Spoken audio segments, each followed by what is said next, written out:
Well, hi. Like I said, nice to see you guys again. Thanks for talking to me. Appreciate it. Really love the show. Looking forward to seeing more. I know, Eliza, you haven't. Hopefully, you'll be back again soon. We'll just sit down, waiting to find Fingers out. crossed.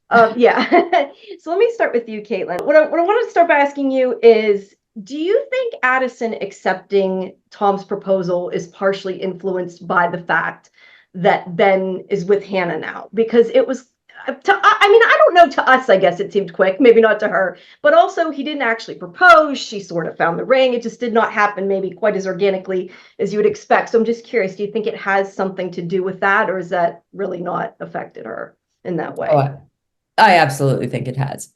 Um, Even if she doesn't really know it, but I do. I played it that she did, that she had to accept that, Ben was in this world, right? It wasn't specifically Hannah motivated, though maybe that was a bit deeper in, but it was more of an embracing of where they are in reality, right? Ben is there. He has a Hannah. He might not have a Hannah, but regardless, he's not coming back. And even if he is, it's a maybe. We've been through this ride before. It could take years. Like, we don't know. And here's this guy who's been with me every step of the way. And sometimes it just feels good to make a decision. Even if you're wrong, right? Even if, like, just get off the like, because right now we're just hurting everybody, mostly herself, right? So I definitely kind of had that in mind of like, let's just go.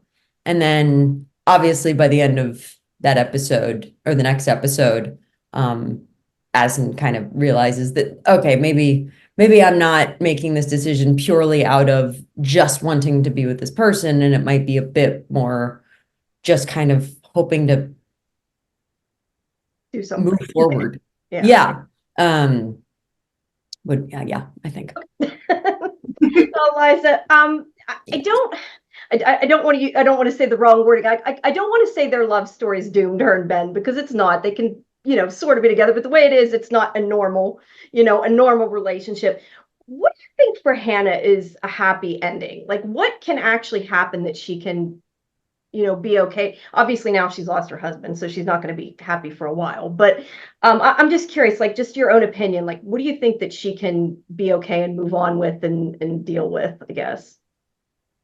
Well, I think Hannah's very accepting of where she is, and that's one of the things I love about her.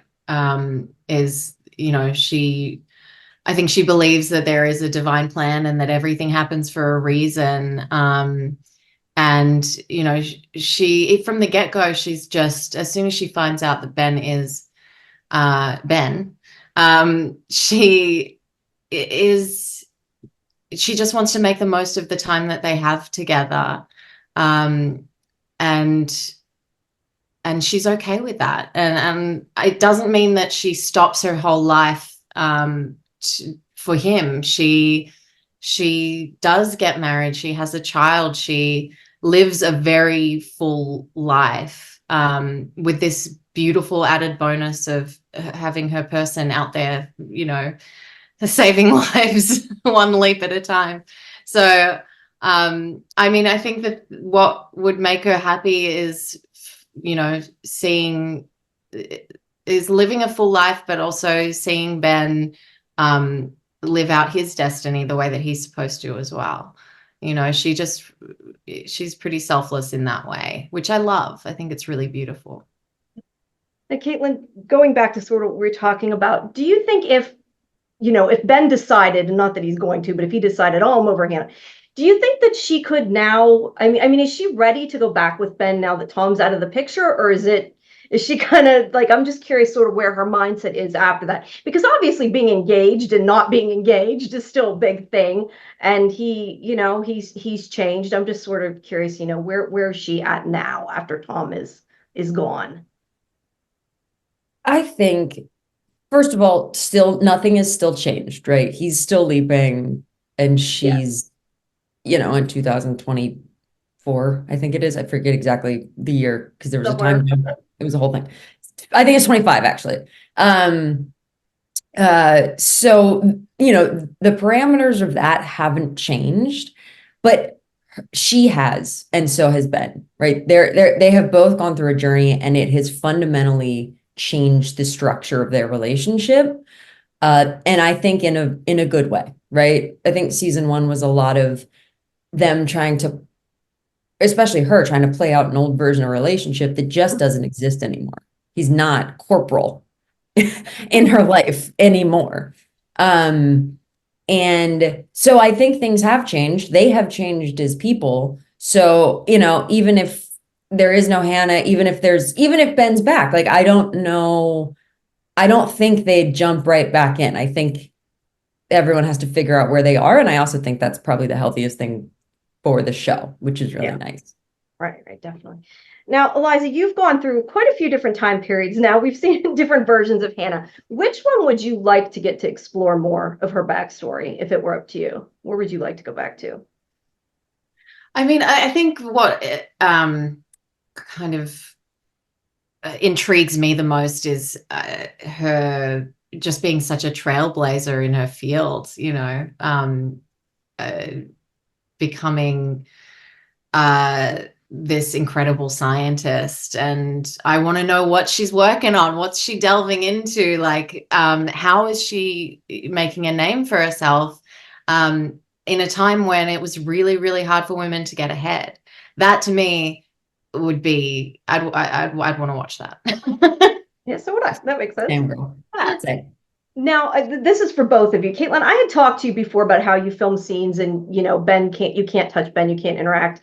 But now you have where you see Hannah, but Hannah can't see you. Can you both talk sort of about that, you know, playing off that dynamic from an acting standpoint? It's really fun. Yeah, it's quite fun, especially because it puts all of the pressure in a really fun way on Ray. And I think both of us have enjoyed kind of needling him from different angles there, which is really and he handles it like just such a pro. Like he Yeah, it's really fun. And like, you know, the only thing is when we're doing scenes together, it's so hard not to look at you. Yeah.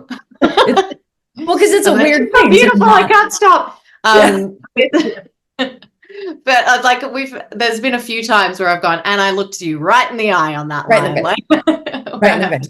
Mostly it's on like my lines generally, like because I cut in a lot, right? So like they're in a conversation and I fill in, and it's normal to be like, "What'd you say?" Huh? But yeah, I can't do it. So I tend to take advantage because I get to do whatever and look at whoever, and you know what I mean. So I have a lot of fun, but then I do try and like not be a jerk and like be all in her eye line when it's her coverage. Thank you for that. I try. I don't always succeed. Is there anything that you guys are allowed to, I know this is the question, nobody can answer really great, but is there anything you guys are allowed to say sort of about what we can look forward to this season for both of your characters that would be after, you know, the one that's on tomorrow? Anything you're allowed to tease at all, even if it's in a generalized way? There will be some more interaction between Hannah and Addison, which I'm really excited about. That's fun. Yeah.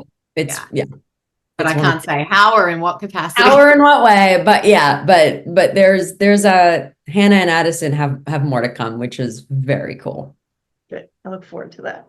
All right. Well, thank you both of you. I appreciate your time. Like I said, looking forward to seeing the next episode. I thought you were going to be in this one. I want to see more. So, all right. Well, thank you. Have a good rest of your day. Thanks so much. Bye-bye. Bye.